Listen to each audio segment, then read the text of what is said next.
messieurs, bonsoir. Merci de suivre Carrefour d'analyse, votre magazine de décryptage d'informations politiques. Aujourd'hui, dans un aspect purement particulier d'entretien, nous allons parler actualité en République démocratique du Congo. L'actualité qui est politique avec notamment la dernière marche du 19 décembre organisée par le Rassemblement. On va parler de la transition que veut le Rassemblement, une transition sans le président Kabila. Les contours de grandes questions d'actualité sont à évoquer dans ce magazine d'entretien. Aujourd'hui, nous allons recevoir ou décrypter toutes ces questions avec M. Roger Matesso. Monsieur Roger Matesso, bienvenue. Bonjour, bonsoir Monsieur Josué, bonsoir, bonjour à tous les téléspectateurs qui sont en train de nous suivre pour le moment. Merci beaucoup de l'honneur que vous nous faites de nous recevoir au cours de votre grande émission pour que nous puissions ensemble décrypter, comme vous l'avez dit, certains sujets d'actualité, actualité qui jonchent l'espace politique de notre pays. Alors, on va bien entendu décrypter toutes ces questions, M. Roger Matesso. Je rappelle que vous êtes au cadre du PPRD. Le PPRD, le parti de la majorité présidentielle. Cadre du PPRD, voilà. Communicateur PPRD, voilà. Communicateur de la majorité présidentielle. Voilà. Alors, M. Roger, d'entrée des jeux, vous laissez pousser les cheveux. Il y a une explication précise à propos. Non, pas seulement que je laisse pousser les cheveux. Il y a la barbe aussi que je coupe très rarement. Je ne pouvais pas la couper si elle ne me chatouillait pas. Messieurs les journalistes, vous savez que nous avons un idole qui est en train de nous inspirer par son comportement, ses actes, faits et gestes. Cet idole, si vous remarquez pour le moment, il a une chevelure comme la mienne, sa barbe est luxuriante. C'est pour tout simplement vous dire que je suis obligé de l'imiter. Là, c'est d'une part. D'autre part, messieurs les journalistes, c'est que chez nous, lorsque vous poursuivez un objectif, vous êtes en train d'observer un certain comportement jusqu'à l'atteinte de cet objectif. C'est ce qui fait que, par exemple, chez les chrétiens, ils abandonnent leur lit et ils dorment à terre. Ils se privent d'une certaine alimentation. Ils jeûnent. Alors nous aussi, vous laissez pousser les cheveux. Oui, comme nous poursuivons un objectif, la conservation de notre pouvoir pour le bien-être du peuple congolais, nous observons certains interdits, nous nous privons certaines choses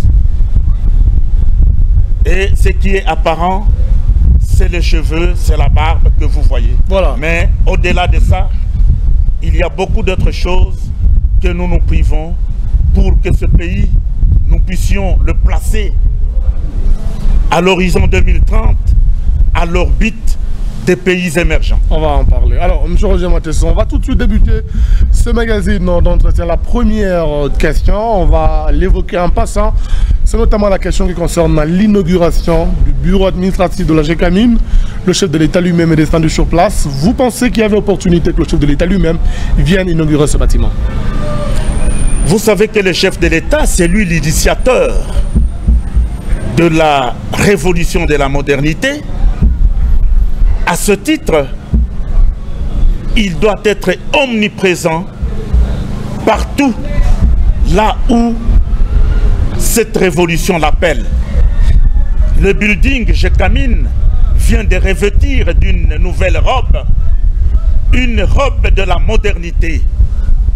C'est ainsi que l'initiateur de cette révolution de la modernité a été invité par le peuple katangais de se joindre à la fête afin d'inaugurer ce bâtiment imposant, pimpant neuf aujourd'hui, l'inaugurer pour montrer à la face du monde que la révolution de la modernité n'est pas un vain slogan, mais une réalité vivante en République démocratique du Congo. Alors, beaucoup de langues pensent que ça ne valait pas la peine parce que le bâtiment n'a pas été construit, mais plutôt rétapé ou réhabilité. Le chef de l'État n'avait pas d'intérêt à venir lui-même sur place pour le faire. Évidemment, ils n'ont pas tort parce que une telle cérémonie n'est pas sans crever la trésorerie qui est déjà très précaire de notre pays, mais le contexte, les réalités politiques l'ont exigé. C'est ainsi que le chef de l'État est descendu personnellement avec bien sûr le deux chefs de deux chambres, le deux présidents de deux chambres. Je veux parler de l'Assemblée nationale et du Sénat, du CENSA, de la magistrature et bien d'autres institutions d'appui ou connexes ou annexes qui concourent à la gestion de notre pays, qui sont descendus ici pour se joindre à la fête du peuple katangais. Et là-dessus, nous sommes en train de remercier le peuple katangais qui a eu à accueillir avec faste les hôtes qui sont arrivés.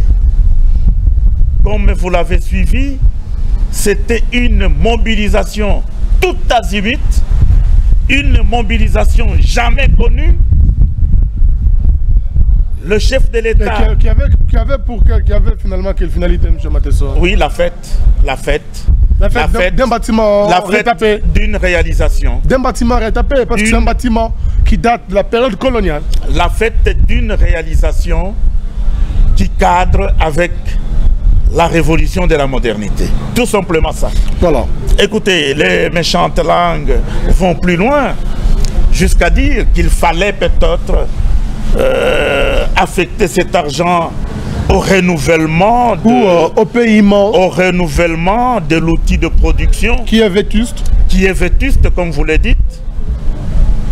Qu'à cela ne tienne, ils ont raison, mais nous avons aussi raison de fêter d'une manière ostentatoire une réalisation, parce qu'il y a des aveugles dans ce pays qui ne voient rien de ce que nous sommes en train de faire. Alors, on va évoluer avec cet entretien, M. Roger Matesso, au registre politique. On va commencer avec notamment cette autre question. Chaque jeudi, le comité des laïcs procède généralement, on peut dire, bien le catholique, avec l'opération coup de sifflet. Vous ne pensez pas que c'est la manière pour les catholiques, par exemple, ou la SENCO, de pousser ou à réclamer l'application de l'accord de la Saint-Sylvestre? Oui, c'est ce qu'ils prétendent. La SENCO, qui est initiatrice de toutes ces actions déstabilisatrices, toutes ces actions effervescentes, tumultueuses, toutes ces actions qui frisent l'insurrection. La SENCO donc, elle prétend qu'elle réclamait l'application de l'accord de Saint-Sylvestre. Et elle va très loin. Elle dit, elle a même donné un ultimatum au chef de l'État. Ultimatum qui a expiré, je crois, le 15 décembre 2017.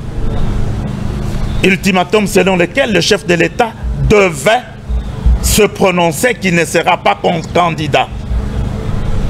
Messieurs les journalistes. Ce n'est pas légal. Pour les catholiques, ils sont des citoyens congolais. Ça peut permettre d'atténuer les tensions ou la crise politique en RDC. Ça ne coûte rien au chef de l'État de dire ou de déclarer qu'il ne va pas se représenter, par exemple. Par rapport à cette question, messieurs les journalistes, la SENCO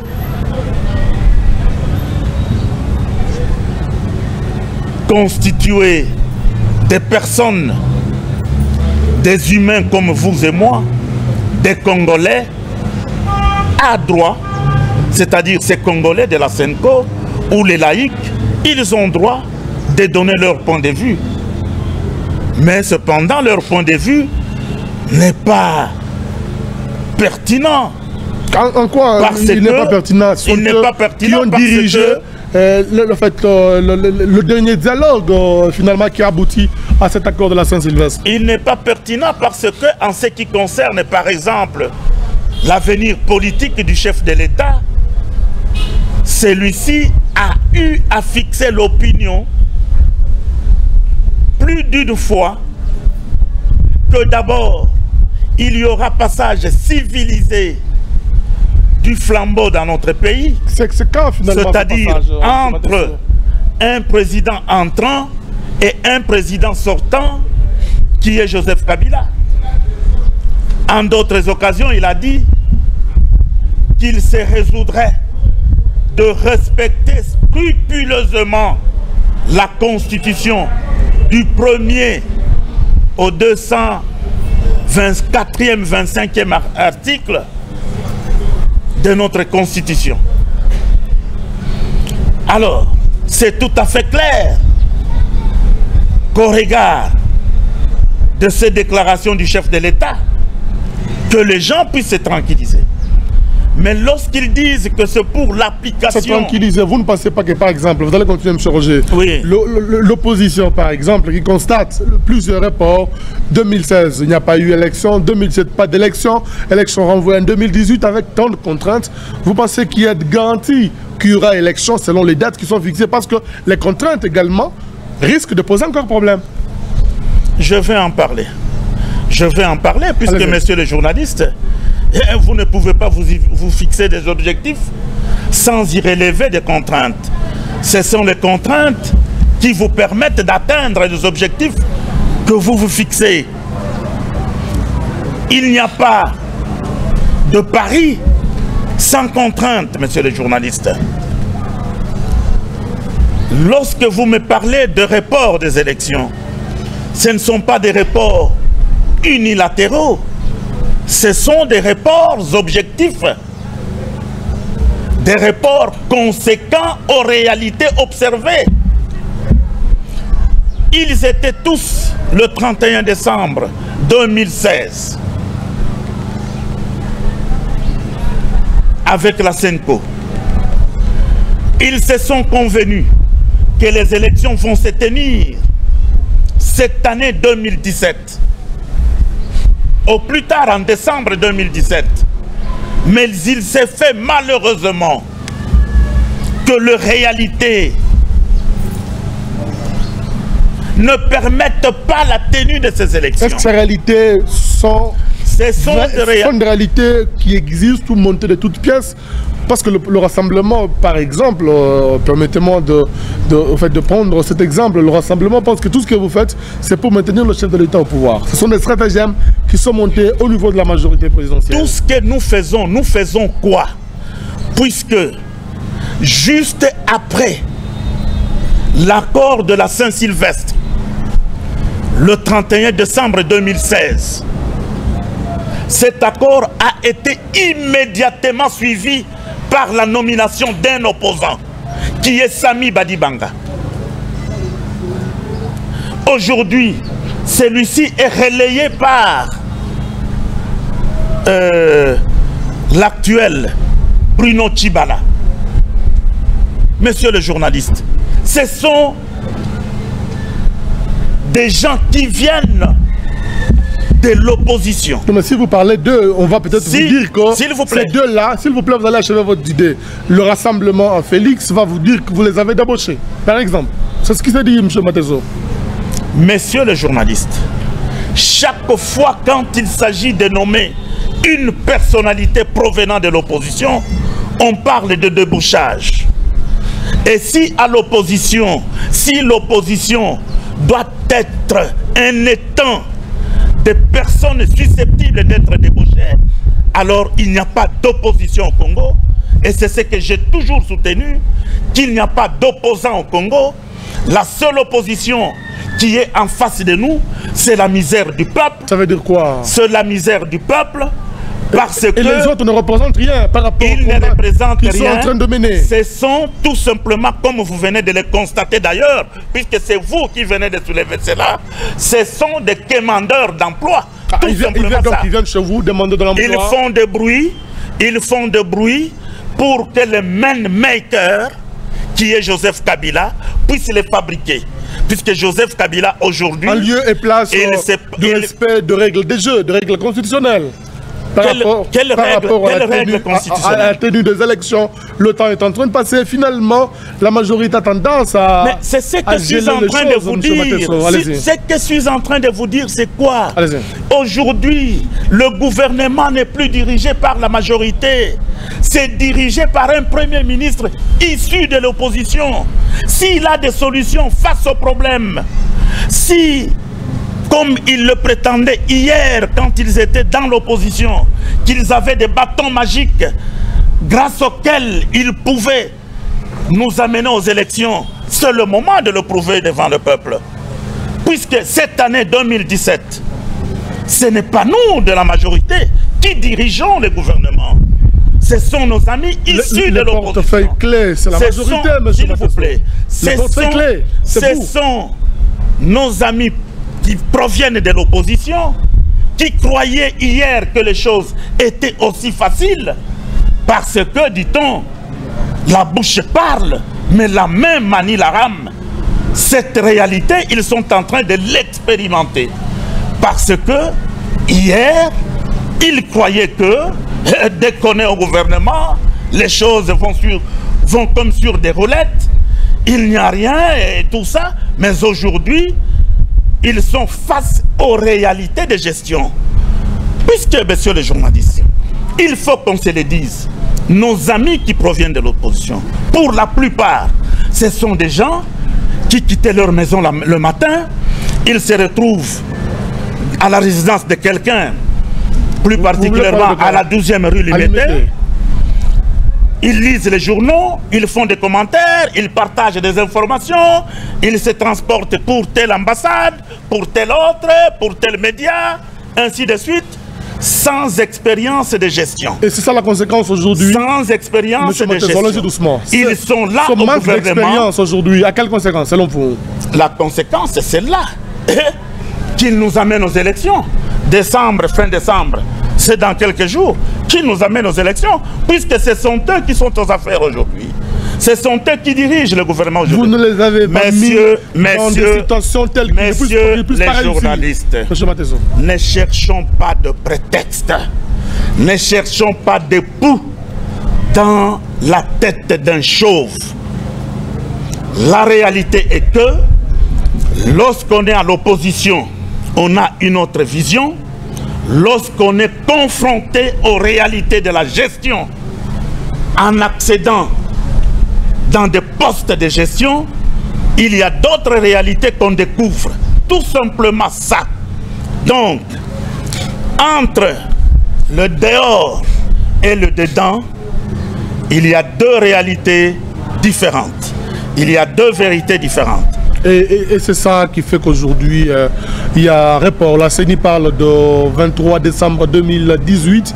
Évidemment, une date qui reste encore hypothétique par rapport aux différentes contraintes qui sont évoquées, pour ne prendre que les contraintes financières. C'est là que l'on va commencer avec vous, M. Roger Mateso. On a pu entendre que la caisse est vide, notamment par rapport à ce que les partenaires étrangers devraient apporter comme appui à la CENI. Il n'y a que le gouvernement congolais qui soutient ou qui continue à donner l'argent. Vous ne voyez pas, s'il n'y a pas l'apport de partenaires privilégiés qui interviennent régulièrement, vous ne voyez pas qu'on risque de souffrir encore le problème de financement des élections par rapport à ce que la CENI attend comme quota? Messieurs les journalistes, mais c'est ça la réalité. C'est ça la réalité.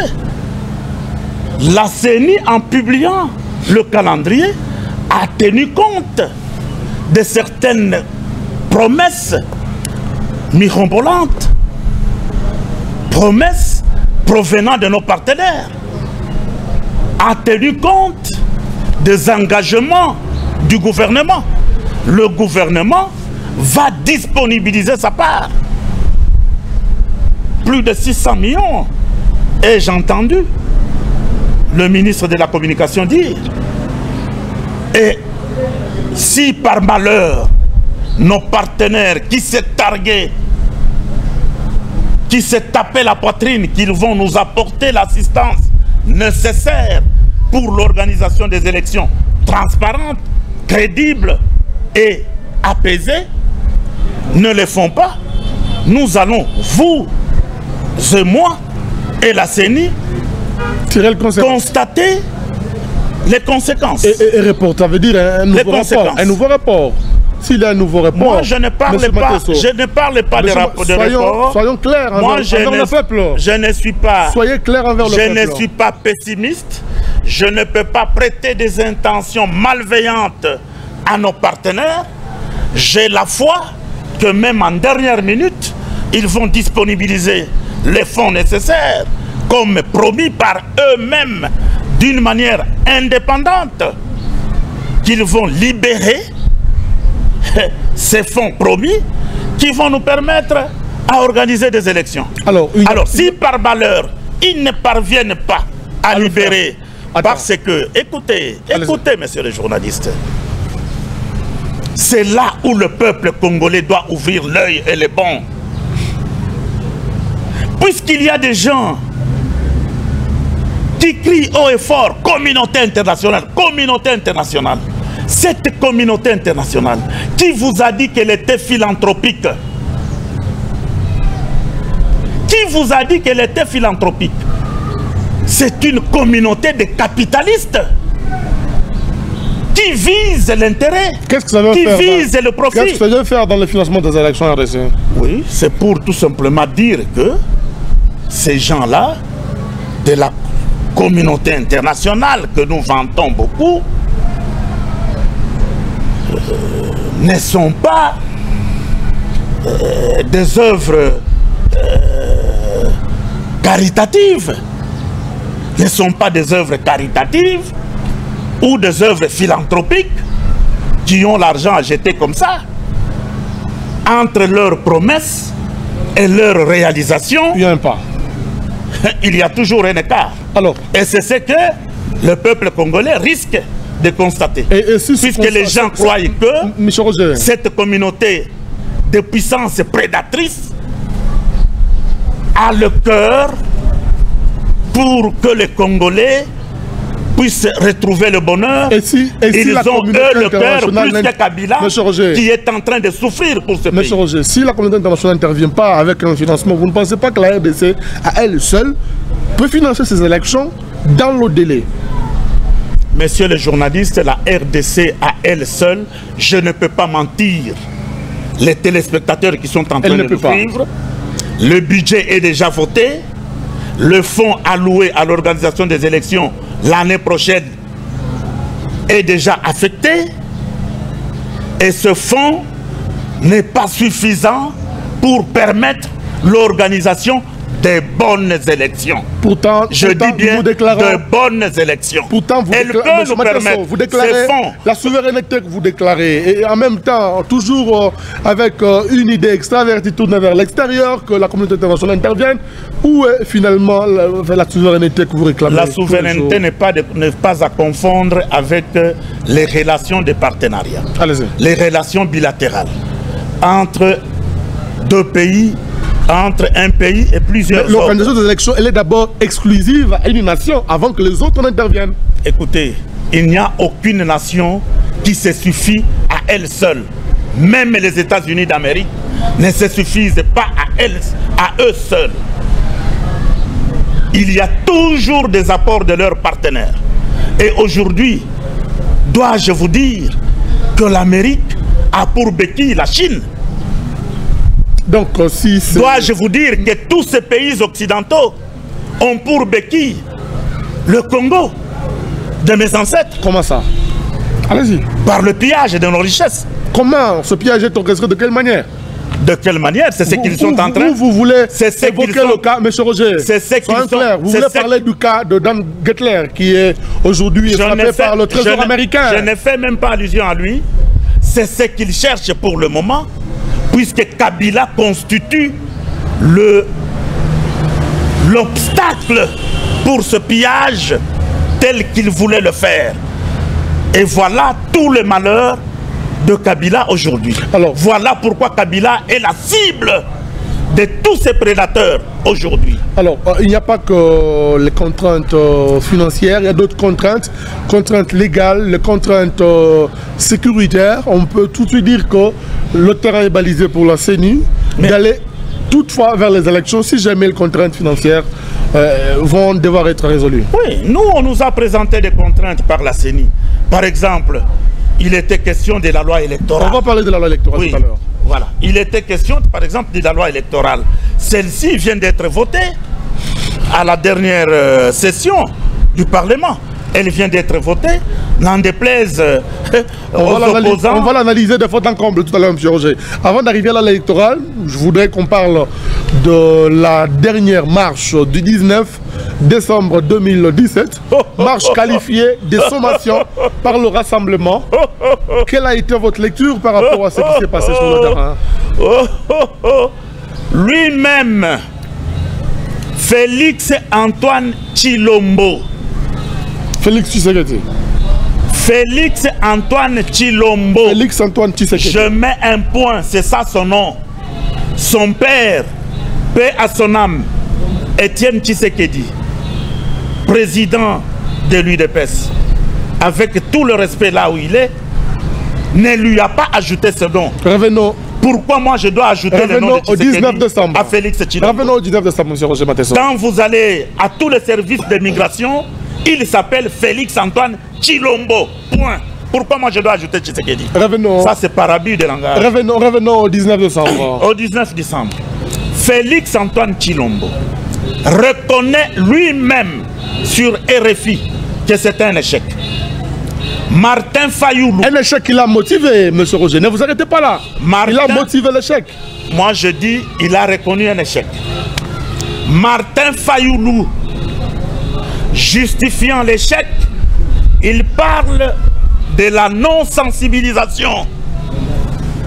Et monsieur le journaliste, si les organisateurs eux-mêmes de cette marche reconnaissent l'échec, voulez-vous que moi, je puisse mentir au peuple en parlant d'autre chose? Certains ont parlé de la militarisation des villes congolaises. Les policiers partout, empêchant le rassemblement ou les militants à pouvoir les marcher. Policiers partout.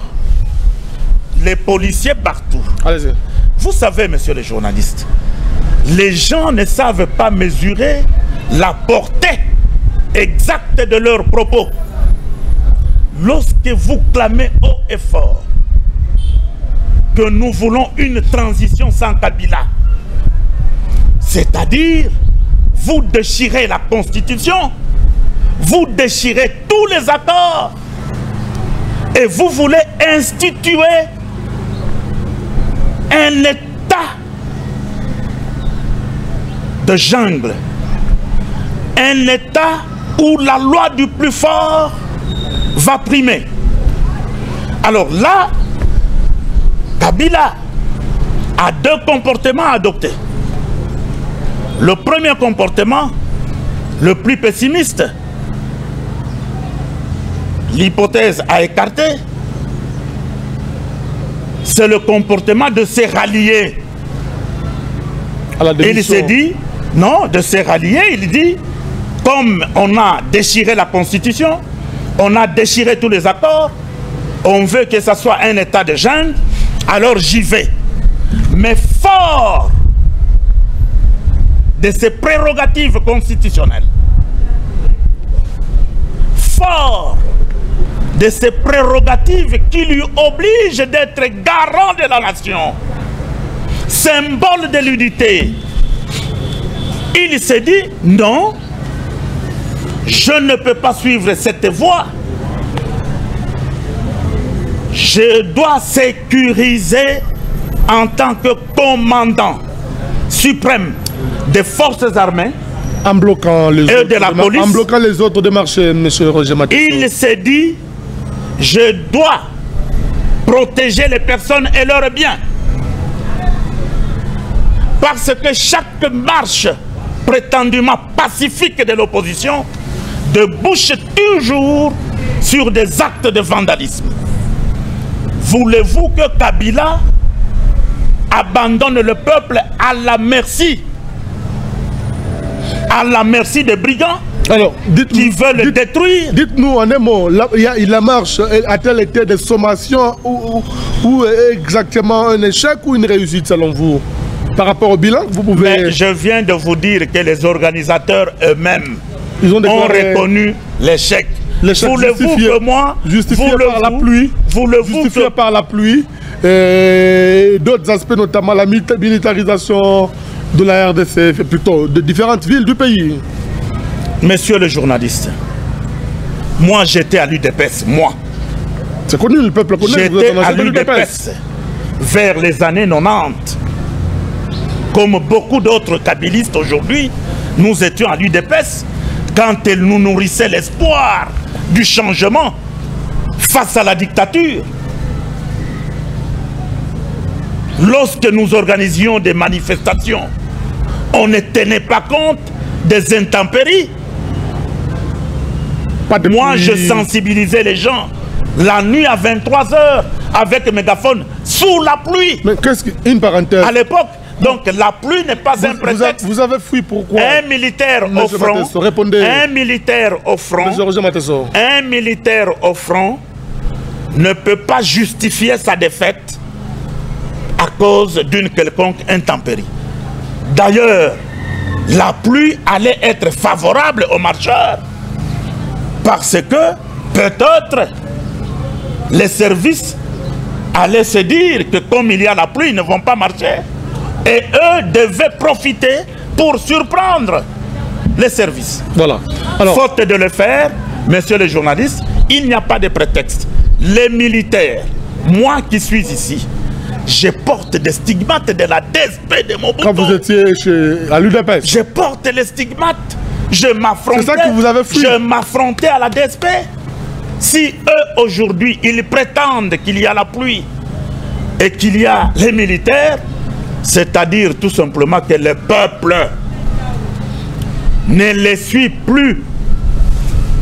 Lui-même, Félix Antoine, il a dit que quand il est sorti de sa loge, de sa cachette, il a fait quelques mètres, il n'a pas trouvé... Il a regardé derrière, il était seul.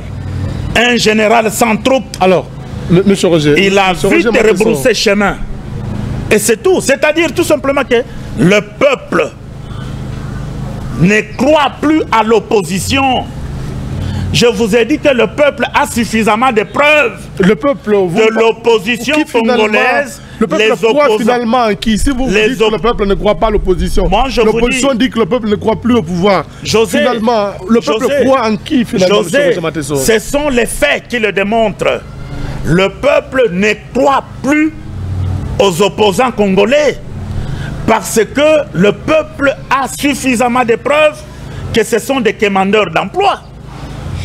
À notre époque, quand nous fûmes dans l'opposition, il y avait Birindwa Faustin, paix à son âme, qui était le dauphin déclaré du feu Étienne Tshisekedi. Mais Birindwa a été pêché par Mobutu. Avec lui, il y a beaucoup de personnalités. Le professeur Dikonda Wakazadi, Kibasa Maliba, peu à leurs âmes, et tous les autres, vous les avez vus à côté de Joseph Kabila hier, avant-hier, lors de l'inauguration du bâtiment administratif de la GECAMIN. Tout cela qui criait hier. Alors, le peuple... Vous les avez débauchés? Le peuple... Vous les avez débauchés ou c'est parce qu'ils sont les commandateurs d'emploi? Le peuple, fort de toutes ces réalités, est arrivé à une conclusion comme quoi il n'y a pas d'opposants. Et c'est pour cela que le peuple ne les suit plus. Alors, M. Roger Matesso, le peuple ne les suit plus. On va évoluer, s'il vous plaît, on va évoluer. Parce qu'on parle du 19 décembre sur la marche de paix avec la dernière proposition du rassemblement, particulièrement de Félix, qui veut une transition sur le président Kabila. Selon le rassemblement, c'est le président Kabila qui est lui-même le problème. Tant qu'il est là, il n'y aura pas élection selon le rassemblement. Non. Kabila est pour les élections. Le rassemblement l'a prouvé. Il l'a dit à la session des Nations Unies. Il a dit clairement que le processus électoral était irréversible. Il était irréversible. Il ne cesse de le répéter. Cap vers les élections. Alors, sur base de quoi? De quel argument poignant est fondé les allégations de l'opposition? Messieurs les journalistes, l'opposition comme la SENCO ne croyent pas aux élections, ne veulent pas la tenue des élections dans ce pays. Pourquoi? Puisqu'ils savent qu'ils vont perdre. La SENCO n'est pas intéressée, n'est pas un parti politique pour perdre les élections, M. Roger Matesson. Mais la SENCO n'est pas un parti politique, mais son comportement prouve à suffisance que c'est un parti politique qui n'est pas encore agréé. Et moi, je suis en train de me poser la question. Pourquoi le vice-premier ministre, ministre de l'Intérieur, n'agrée pas ce parti? Mais il va agréer un parti qui n'a pas déposé la demande. Qui s'appelle SENCO. On ne peut pas avec son président Mosengo. Ah, Mosengo est le responsable de la SENCO comme parti politique, selon vous? Mais ils n'ont jamais déposé. Ils n'ont jamais déposé un document au ministère de l'Intérieur pour être avalisé en tant que tel. Ils viennent d'initier les cloches, tout ça, les sifflets. Mais c'est comme l'autre qui avait initié les prières de midi. On peut évaluer aujourd'hui ces prières-là de midi. Donc ce sont des coups d'épée dans l'eau. Voilà. Ce sont des gesticulations inutiles. C'est pour tout simplement vous dire que nos amis de l'opposition savent pertinemment bien qu'ils ne peuvent pas gagner Kabila aux élections. Même le président Kabila ne va pas participer aux élections. Qui vous l'a dit? La Constitution lui interdit, M. Roger. Quelle Constitution? Vous voulez initier le référendum? Quelle Constitution? Répondez-moi, vous voulez initier le référendum? Non, quelle Constitution? L'actuelle Constitution. Messieurs les journalistes, sur cette question-là, allez-y. Cette question-là de l'avenir de Joseph Kabila, c'est une question très capitale pour notre pays. Très capitale. En quoi elle devient capitale? Elle est très capitale. Elle n'est pas une question normale résolue par la Constitution? Elle est très capitale. Elle n'est pas résolue par la Constitution? Jusqu'au moment où nous parlons avec vous sur ce plateau, Kabila n'est pas éligible. Vous me suivez? Selon la Constitution, bien sûr. Selon la Constitution, bien sûr. Kabila n'est pas éligible. Cependant, messieurs les journalistes, conformément à l'article 5 de la Constitution de notre pays, le pouvoir, la souveraineté appartient au peuple qui exerce le pouvoir par voie des élections, par voie du référendum et par voie des élections. Ce référendum est interdit par l'accord de la Saint-Sylvestre. Ça, c'est l'article 5. C'est interdit par l'accord de la Saint-Sylvestre, Messieurs les journalistes. Devrais-je vous le rappeler? Messieurs les journalistes, j'en viens. L'article 218 de notre Constitution, Constitution en vigueur, dispose que la révision de cette Constitution peut être initiée par une pétition dûment signée par 100 000 Congolais et déposée au Parlement pour déclencher le processus. Vous voulez me parler de l'accord de Saint-Sylvestre. Je venais de vous dire qu'avec l'attitude de nos amis de l'opposition qui clament haut et fort une transition sans Kabila, c'est-à-dire ils ont déjà déchiré cet accord eux-mêmes avec leurs propres mains. L'accord, selon vous, n'a plus de valeur. Mais oui, puisque eux-mêmes, dites-moi, dans cet accord, ou même dans la Constitution, ou même dans un autre texte, où est-ce qu'on parle d'une transition sans Kabila? Alors, nous, à la majorité, nous sommes en droit de tirer une conclusion. C'est ça le leitmotiv que nous sommes en droit de tirer une conclusion des droits que l'accord n'existant plus. Et d'ailleurs, messieurs les journalistes, vous avez suivi les réserves émises par la majorité présidentielle par le truchement de son secrétaire général Aubin Minapo sur l'accord du 31 de décembre 2016 réserve parce que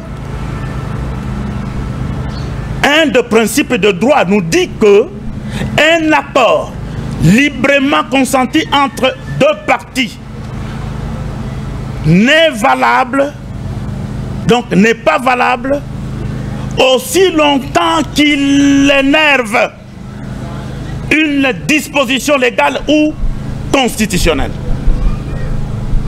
Qu'est-ce que vous voulez dire? Vous voulez en venir où? Je vais tout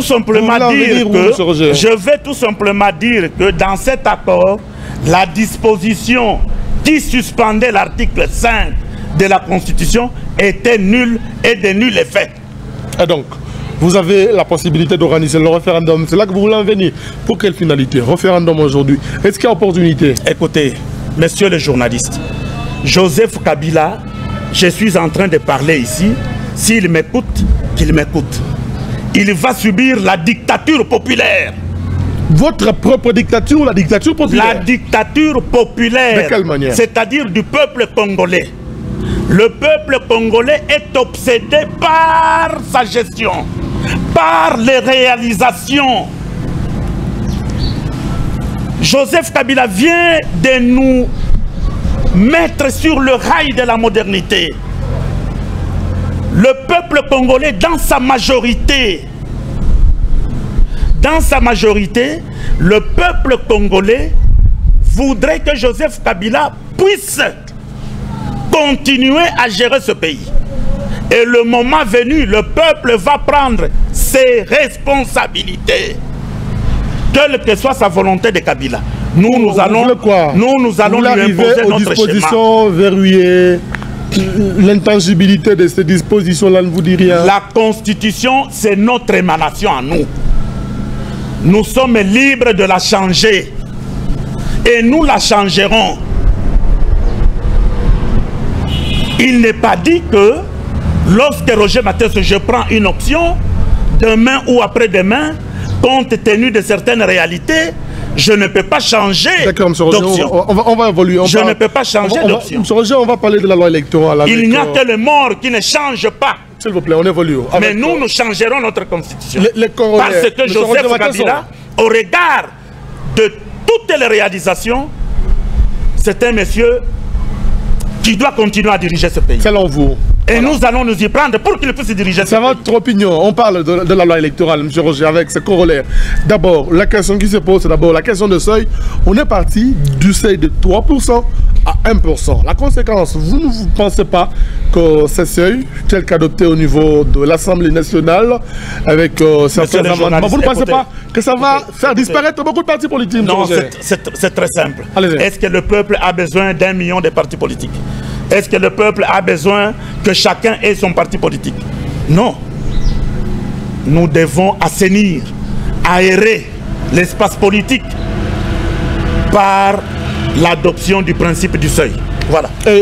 Ce principe de seuil, avec les indépendants, ils vont disparaître? Il n'y a pas d'indépendants, monsieur. Ne nous trompons pas. Ne nous voilons pas de face. Entre l'opposition et le pouvoir, il n'y a pas d'indépendants. Ne soyons pas comme Mobutu. Ça veut dire quoi? Mobutu qui disait le Zaïre n'est ni à gauche, ni à droite, ni même pas au centre.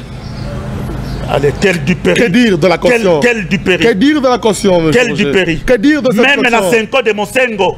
Même la Senko de Mosengo n'est pas indépendante. Puisqu'elle est dans l'opposition. Pourquoi vous vous acharnez aujourd'hui sur la Senko? Même la CENI. Pourquoi? D'après l'opposition, même la CENI n'est pas indépendante. On la classe d'un côté. Ah, de la même manière que vous classez aussi la Senko. Face au mal et au bien, même Dieu n'est pas indépendant. Il est du côté du bien. Alors, M. Roger, quelle tromperie. Votre lecture par rapport à cette question de la caution, ça pose également problème. Messieurs les journalistes, si vous n'avez pas 1000 $, pour poser votre candidature, écoutez, restez dans votre maison. Et donc, les pauvres restez dans votre maison. Ne peuvent pas faire la politique. Restez dans votre maison. Même s'ils ont la confiance du peuple. La politique n'est pas faite pour être faite par tout le monde, messieurs. Donc, la politique n'est pas faite de ceux qui ont pour être faite par tout le monde. Il n'y a que ceux qui ont l'argent. Si vous n'avez pas 1000 $ à déposer comme caution, comment allez-vous supporter les charges inhérentes à la propagande électorale? Comment? Moi, je suis syndicaliste. Pour avoir 300 voix dans une entreprise, voulez-vous que je vous dise ce que je dépense comme argent? Alors, si cela est le cas, il y a le problème de la machine électorale. On en arrive. Non, la machine... Cette machine électorale, M. Roger, attendez, doucement. Doucement. L'opposition dit c'est une machine... Je commence à être énervé. S'il vous plaît, l'opposition parle d'une machine à tricher et non d'une machine à voter. Voilà encore. Vous me faites encore... Une machine à tricher et non une machine à voter. Vous me faites encore tendre les nerfs. Allez-y. Une machine à tricher. À tricher. Qui va tricher? Selon l'opposition. C'est une machine à voter.